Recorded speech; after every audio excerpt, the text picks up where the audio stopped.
Olá, boa tarde. Veja os destaques desta terça-feira no portal da Assembleia. Procon notifica concessionárias de água e energia que insistem em suspender serviços durante a pandemia. Senado aprova projeto de lei que cria Cadastro Nacional de Condenados por Estupro. Setembro Verde, mês de alerta do câncer coloretal. Estimativa aponta que até o fim deste ano, mais de 40 mil casos da doença serão diagnosticados no Brasil. E mais, Biblioteca Pública Benedito Leite reabre as portas para os leitores. E agora, no portal da Assembleia.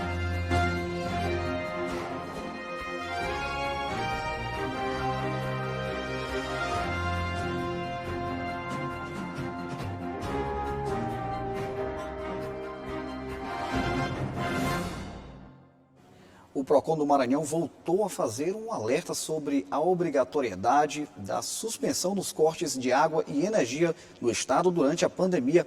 O órgão informou que, se a determinação for descumprida, as concessionárias estão sujeitas às sanções administrativas. Milena Dutra tem mais detalhes. Fornecedoras de serviços públicos como água e energia elétrica não podem efetuar cortes por inadimplência enquanto durar a pandemia aqui no Maranhão. A determinação legal está sendo reforçada pelo Procon do Estado, seguindo uma orientação estabelecida pela lei estadual aprovada em junho deste ano, que dispõe que concessionárias de serviços públicos não devem interromper os serviços essenciais por falta de pagamento enquanto durar o plano de contingência do novo coronavírus aqui no estado. Além disso, após o fim das restrições, as concessionárias, antes de suspenderem o fornecimento em razão da inadimplência anterior a março deste ano, quando começou a pandemia, devem possibilitar o parcelamento dos débitos. Se a determinação for descumprida, as concessionárias de serviços públicos como água e energia elétrica estarão sujeitas a penalidades de acordo com o Código de Defesa do Consumidor. Milena Dutra para a TV Assembleia. Obrigado, Milena. Estão abertas as inscrições para os editais referentes à Lei Aldir Blanc. A lei permite que 114 milhões de reais sejam direcionados ao auxílio emergencial cultural do Maranhão, dividido entre os estados e municípios, como uma forma de suporte às organizações culturais e de fomento ao trabalho artístico. Entre os editais lançados, 5 são voltados aos artistas para incentivar o fomento cultural e 1 voltado à renda básica dos trabalhadores da cultura maranhense, afetados pela pandemia da Covid-19, com previsão de 3 parcelas de R$ 600. Ainda há o edital destinado aos artesãos em parceria com a Secretaria de Estado do Turismo. Para consultar e se inscrever nos editais, os interessados devem acessar o site mapeamento.cultura.ma.gov.br e preencher os formulários de cadastramento. Já para solicitar o auxílio emergencial para a cultura, basta acessar o site auxilio.cultura.ma.gov.br. Para que o benefício seja aprovado, os dados serão enviados ao DataPrev antes do resultado final. A criação de um cadastro nacional de pessoas condenadas por estupro pode se tornar realidade em todo o Brasil. É que foi aprovada pelo Senado Federal projeto de lei que defende o cadastro com informações sobre quem cometeu o crime. A proposta agora segue para a aprovação do presidente da República. O Senado Federal aprovou um projeto de lei que cria o Cadastro Nacional de Condenados por Estupro. O projeto, de autoria do deputado federal maranhense Hildo Rocha, recebeu o voto favorável do relator, o senador Eduardo Braga, e seguiu para a sanção presidencial. A notícia repercutiu no Estado. A procuradora da Mulher da Assembleia Legislativa do Maranhão, deputada Helena do Ailib, parabenizou a iniciativa. O Cadastro Nacional de Pessoas que cometeram crime contra o estupro é uma importante ferramenta que vai auxiliar tanto os estados quanto os municípios no combate a este crime tão hediondo.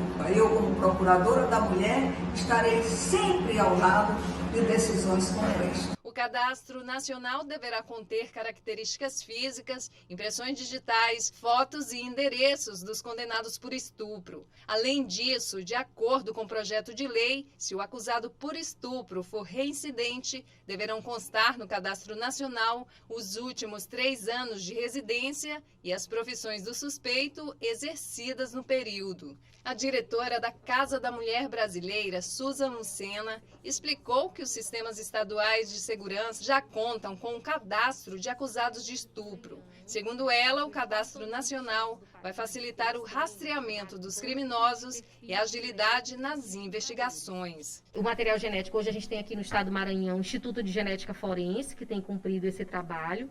E essa lei, ela é de grande importância porque ela vem a fortalecer que as vítimas de estupro venham a denunciar, porque infelizmente somente 10% das vítimas de estupro denunciam. Veja no próximo bloco, a estimativa aponta que mais de 40 mil pessoas devem ser diagnosticadas com câncer coloretal no Brasil. Este mês, o alerta é para a prevenção da doença. E mais, Biblioteca Benedito Leite reabre as portas após suspensão das atividades por conta da pandemia. O portal volta em alguns instantes.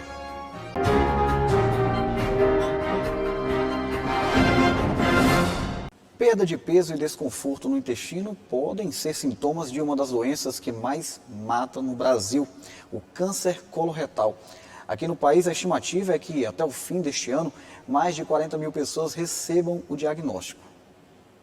De acordo com o Atlas de Mortalidade por Câncer, 9.608 homens e 9.995 mulheres morreram vítimas de câncer de colo e reto em 2018 no Brasil. O câncer de colo retal, também conhecido como de colo e reto, é um tumor maligno que se desenvolve na região do intestino grosso, no colo, ou na parte final, o reto. De acordo com o Instituto Nacional do Câncer, a estimativa é que até o final de 2020, 40.990 casos da doença sejam diagnosticados no Brasil. A recomendação é, se você tem mais de 45 anos, independente de você ter queixa ou não, procure um proctologista e comece a fazer a sua prevenção de câncer de intestino. Até 2017, essa prevenção era feita a partir dos 50, para homens e mulheres, independente de sintomatologia, independente de história familiar positiva para câncer de intestino. Né? De 2018 para cá, o Colégio Americano de Cirurgia Coloretal mudou, através de pesquisas, né, diminuiu o início dessa prevenção para 45 anos de idade. Então, se você tem 45 anos de idade, não espere uma sintomatologia. Né? Procure um especialista e comece sua prevenção. Alguns sintomas podem alertar as pessoas em relação ao câncer coloretal: sangue nas fezes, mudança de hábito intestinal, com diarreia e prisão de ventre alternados, dor ou desconforto abdominal, fraqueza e anemia e perda de peso sem causa aparente devem ser investigados. A imensa maioria dos pacientes já procuram uma assistência médica numa fase muito avançada, porque o câncer coloretal é uma doença que não dá sintomatologia precoce. Então, os sintomas são sintomas tardios, quando o tumor já compromete 75% a 90% da luz do colo, e esse paciente começa a ter sintomas como um pouco de dor abdominal, cólica, alternância do hábito intestinal, mas são sintomas tardios. Mesmo com a gravidade da doença, manter práticas esportivas frequentes e alimentação rica em fibras e frutas ajudam a evitar problemas mais sérios com a doença. O controle do peso também é importante para evitar problemas mais sérios com câncer de colo retal. Os fatores de risco são basicamente a alimentação, né?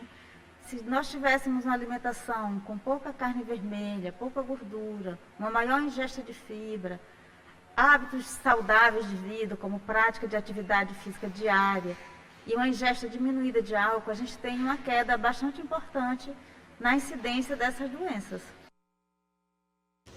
As inscrições para participar do processo seletivo das bolsas remanescentes do programa Universidade para Todos, o ProUni, começam hoje e terminam no dia 30 de setembro, sendo ofertadas aproximadamente 90 mil bolsas para o segundo semestre de 2020. As bolsas remanescentes são vagas que não foram ocupadas na chamada regular do processo seletivo, através da desistência de candidatos pré-selecionados, falta de documentação, entre outros fatores. Para se inscrever, a pessoa interessada deve acessar o site do ProUni, que é o prouniportal.mec.gov.br. O prazo de inscrição será único para candidatos matriculados e não matriculados na instituição de ensino superior que desejam disputar a bolsa, havendo a possibilidade de receber de maneira integral ou parcial, variando de acordo com a comprovação da renda familiar bruta mensal.